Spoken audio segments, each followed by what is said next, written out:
பெரும்பாலான சிவாலயங்களில் உழவார பணி நடந்து கொண்டிருக்கிறது என்பதை நாம் கேள்விப்பட்டிருக்கிறோம். இந்த உழவார பணி என்றால் என்ன? உழவார பணியை எவ்வாறு செய்யலாம்? இதை செய்வதால் நமக்கு ஏற்படும் நற்பலன்கள் என்னென்ன என்பதை பற்றி தெரிந்து கொள்வோம். சிவன் கோவில் நடக்கும் உழவார பணி, நிறைய பேத்துக்கு உழவார பணினா என்னன்னே தெரியாது. சிவனடியாருக்கு தெரியும், நார்மல் பக்தர்களுக்கு, நார்மலாக இருக்கிறவங்களுக்கு உழவார பணினா என்னன்னு தெரியாது. நிறைய தடவை கோயில் போகும்போது கோவிலில் நிறைய அடியார்கள் சுத்தம் பண்ணிகிட்டு இருப்பாங்க, ஒயிட் வாஷ் வெள்ளை அடிச்சிட்டு இருப்பாங்க, ஓம் நமச்சிவாயன்னு எழுதிட்டு இருப்பாங்க. அது வந்து நிறைய பழமையான சிவன் கோயிலில் பார்த்தீங்கன்னா பாலடைஞ்சிருக்கும், நிறைய நந்தவனத்தில் நிறைய செடிகள் மரங்கள்லாம் வளர்ந்து காடு மாதிரி இருக்கும்.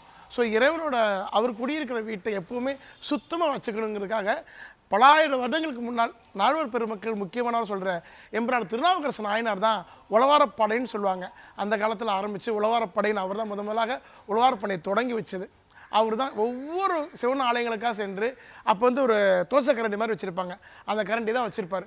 மண், அப்போ அந்த காலத்தில் மண் தரைகள் தானே இருக்கும். ஸோ அப்போ அவர் தான் செடிகள் எல்லாத்தையும் தட்டி தட்டி இறைவன் கோவிலை எப்போவுமே மிக மிக சுத்தமாக வச்சுருப்பார். ஏன்னா இறைவன் இருக்கிற இடம் எப்போவுமே மிக தூய்மையாக இருக்கணுங்கிறதுக்காக அவர் அந்த மாதிரி பண்ண ஆரம்பித்தார். காலகட்டங்கள் அப்படியே அடியார்கள் மூலமாக தொடர்ந்து இன்றைக்கி உலகம் முழுக்க அவ்வளோ சிவாலயங்களில் கிட்டத்தட்ட லட்சக்கணக்கான சிவனடியார்கள் ஒவ்வொரு சிவனாலயங்கள், பழமையான சிவனாலயங்கள், சின்ன சிவனாலயம் எதுவாக இருந்தாலும் பரவாயில்லன்ட்டு எல்லா கோயில்களுக்கும் போயிட்டு உழவார பணி செய்வாங்க. இந்த உழவார பணி செய்கிறதுனால நமக்கு என்னது நல்லது? நம்ம வழக்கமாக தினமும் போனோமே, சாமி கும்பிட்றோமே, நமச்சிவாயம் சொல்கிறோம், கோவிந்தா சொல்கிறோம், முருகா சொல்கிறோம், அதனால் இந்த மாதிரி சிவன் கோயிலுக்கு போய் உழவார பணி செய்கிறனால நமக்கு என்ன நல்லதுன்னு நீங்கள் நிறைய பேர் நினைக்கலாம், கேட்கலாம். ஒரு சின்ன விஷயந்தான் எனக்கு ஒரு அடியார் சொன்னது. நம்ம வீட்டுக்கு வழக்கமாக தீபாவளி பொங்கல் வந்தாலே நாமளே இன்னொரு 2 பேர் வேலைக்கு ஆள் வச்சு பணம் கொடுத்து தான் வெள்ளை அடிக்க சொல்லுவோம், சுத்தம் பண்ண செய்வோம். ஆனால் இறைவன் தான் குடியிருக்கிற வீட்டுக்கு நம்மளை மாதிரி ஒரு ஆட்களை கூப்பிட்டு சுத்தம் பண்ண சொல்கிறது எவ்வளோ பேர் பாக்கியம்னு யோசிச்சு பாருங்கள். ஸோ அந்த மாதிரி பாக்கியத்தை நமக்கு தர்றாங்கன்றது நம்ம எத்தனையோ ஜென்ம தவம் இருந்ததுனால தான் அந்த மாதிரி பாக்கியம் கிடைக்கும். ஸோ அது மட்டும் இல்லாமல் அந்த மாதிரி சுத்தம் பண்ணும்போது நம்மளோட வினைகள் கழியும், 100% கழியும்.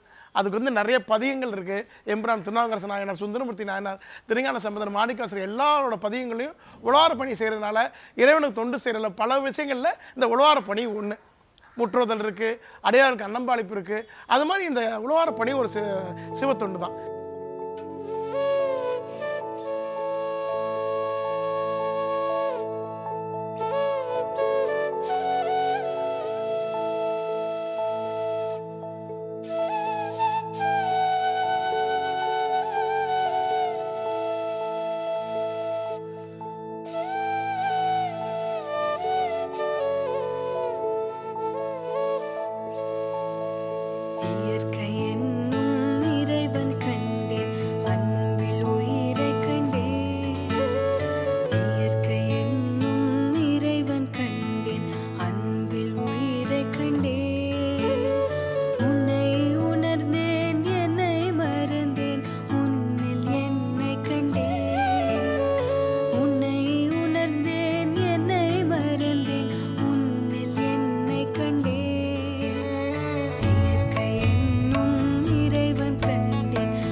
உழவார பணி செய்கிறதுனால நமக்கு என்ன நல்லது நடக்குது? நாம் எப்போவுமே கோவிலுக்கு போய் சாமி கும்பிட்றோம். இதனால் இந்த உழவார பணி மட்டும் என்ன ஸ்பெஷல் அப்படின்னு எல்லோரும் ஒரு கேள்வி வரும். ஒரு 2-3 வரலாறு இருக்குது. அது ஒரு வரலாறு மட்டும் நான் சொல்கிறேன், உதாரணமாக சொல்கிறேன். ஒரு மிகப்பெரிய திருடன் அந்த ஊரில் ஒரு பெரிய பணக்கார அம்மாவட்ட எப்படியோ நகை திருடணும்னு அவன் முயற்சி பண்ணிக்கிட்டே இருக்கான். அவனால் திருட முடியல. அந்த அம்மா எப்போ கடைக்கு போனாலும் சரி, கோவில் போனாலும் சரி, நிறைய நகை போட்டு தான் போவாங்க. அவன் ரொம்ப நாளாக ஃபாலோ பண்ணிக்கிட்டே இருக்கான். ஒரு நாள் அந்த அம்மா அந்த மாதிரி வெளியில் போயிட்டு இருக்கும்போது ஃபாலோ பண்ணி போயிட்டே இருக்கான். அந்த அம்மா நேராக கோவிலுக்கு வந்துடுது. கோவிலுக்குள்ளே போய் எப்படியாவது நம்ம கொள்ளையடிச்சிடலாம் நினச்சிட்டு உள்ளே போகும்போது கரெக்டாக உள்ள உழவார பணி நடந்துகிட்ருக்கு. அந்த அம்மாவுக்கு தெரிஞ்சவங்க இருக்கிறனால அந்த அம்மாவும் உழவார பணியில் கலந்துக்கிறாங்க. அப்போ நம்மளும் கூட சேர்ந்து வேலை பார்த்துட்டு நகையை திருடிடலான்னு அவன் வேலை பார்க்குறான். ஸோ வேலை பார்க்கும்போது அந்த மாதிரி நிறைய பேர்கிட்ட பேசியிருக்காங்க, பக்கத்தில் போய் எடுக்க முடியல. ஸோ ஏதாவது பண்ணணும்ட்டு அங்கே இருக்க அவனுமேட்டு உழவார பணி ஒன்று ஒன்றா செய்கிறான். கல்லை தூக்குறான், சுண்ணாம்பு அடிக்கிறான், மரத்தில் இருந்து செடியை வெட்டுறான், இதெல்லாம் பண்ணிக்கிட்டே இருக்கான். அன்னைக்கு அவனோட விதிப்படி பாம்பு திண்டி அவன் இறக்கணும். அதே மாதிரி பாம்பு திண்டி அவன் இறந்துட்டான். யமதூதர்கள்லாம் வந்து அவனை கூப்பிட போகும்போது பூதகணங்கள், சிவபூதகணங்கள் சொல்லுவாங்க, நந்தி பகவான்லாம் சொல்லுவாங்க. அவங்கெல்லாம் யமதூதர் தடுத்து அவன் எவ்வளோ ஒரு பாவம் பண்ணியிருந்தாலும் சரி, இன்றைக்கி சிவன் கோயிலில் அடியார்களுக்கும் இறைவனுக்கும் தொண்டு செஞ்சுருக்கான். ஸோ அவனை நீங்கள் அவனோட அதாவது அற்பாயுசில் போகும்படி அவன் விதி எழுதியிருக்கு.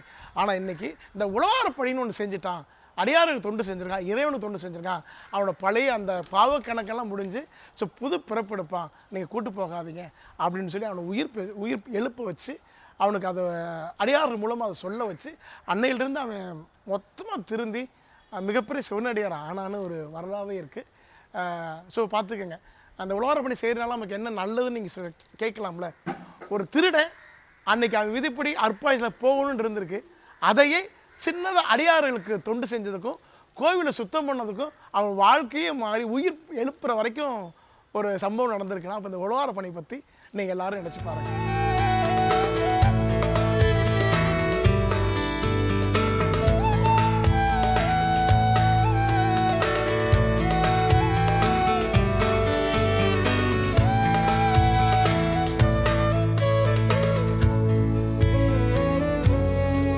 முடிஞ்ச அளவுக்கு நீங்கள் ஒவ்வொருத்தரும் இந்த வீடியோ பார்க்குறவங்க, உங்களுக்கு தெரிஞ்சவங்க, யார் பக்கத்து வீட்டில் இருப்பாங்க, எங்கேயாவது ஒருத்தர் இருப்பாங்க, இல்லை சிவன் கோயில் போகும்போது ஒவ்வொரு ஞாயிற்றுக்கிழமையும் நீங்கள் சென்னையில் இருக்கிற எல்லா சிவன் கோயில் போனீங்கன்னா ஏதோ ஒரு கோவிலில் அது மாதிரி உழவார பணி பண்ணிகிட்டு இருப்பாங்க.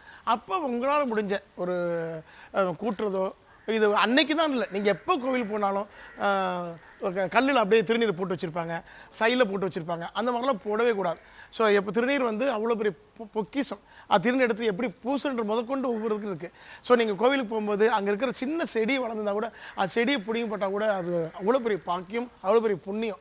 ஸோ நீங்கள் ஒவ்வொருத்தையும் நீ போகும்போது அந்த மாதிரி செடிகள் எங்கேயா குப்பை இருந்தாலும் அள்ளி போடுங்க.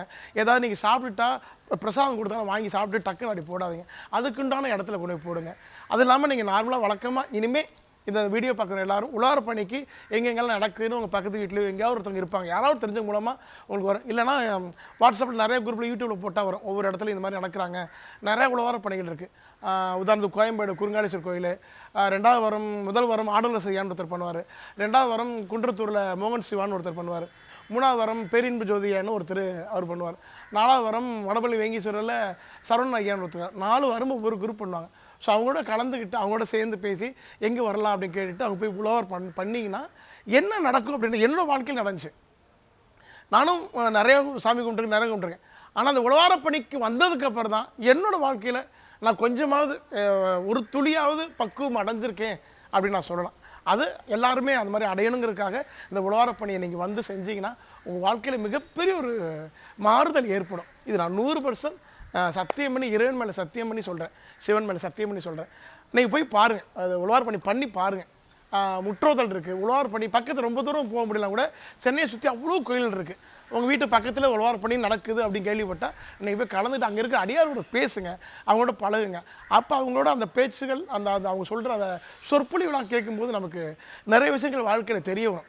நம்ம எப்போவே 20 சாமி கும்பிட்டு தான் இருக்கேன், வாழ்க்கையில் ஒன்றும் நடக்கலை, நான் செவ்வாய்க்கிழமை தவறாமல் போயிட்டுருக்கேன், திங்கக்கிழமை இருக்கேன், பிரதோஷத்துக்கு போகிறேன், பௌர்ணமிக்கு போகிறேன் அப்படின்னு எல்லா பேரும் சொல்லுவோம். ஆனால் அது மட்டுமே இல்லை, நம்ம வாழ்கிறது மாய வாழ்க்கை. இறைவனோட ஆன்மீக வாழ்க்கைன்னு ஒன்று இருக்குல்ல, அந்த வாழ்க்கைக்கு வாழ்றதுக்கு நம்ம ஒரு பிறப்பு பிறந்ததே இறைவனை பற்றி தெரிகிறதுக்கு தான். அது தெரியணும்னா நம்ம இந்த மாதிரி உழவார பணி, சிவன் அடியார்களை போய் பேசி பழகி உழவார பணி, திருவாசகம் முற்றுதல், இந்த மாதிரி விஷயங்களுக்கெல்லாம் போனோம்னா நம்ம வாழ்க்கையில் நிறைய மாறுதல் ஏற்படும். அப்படி மாறுதல் ஏற்படணும்னு நான் உங்கள் எல்லார்ட்டையும் விரும்பி வேண்டிக்கிறேன். நன்றி. சிவாய நம்ம திருச்சிற்றம்பலம். செய்து வழி வந்தார்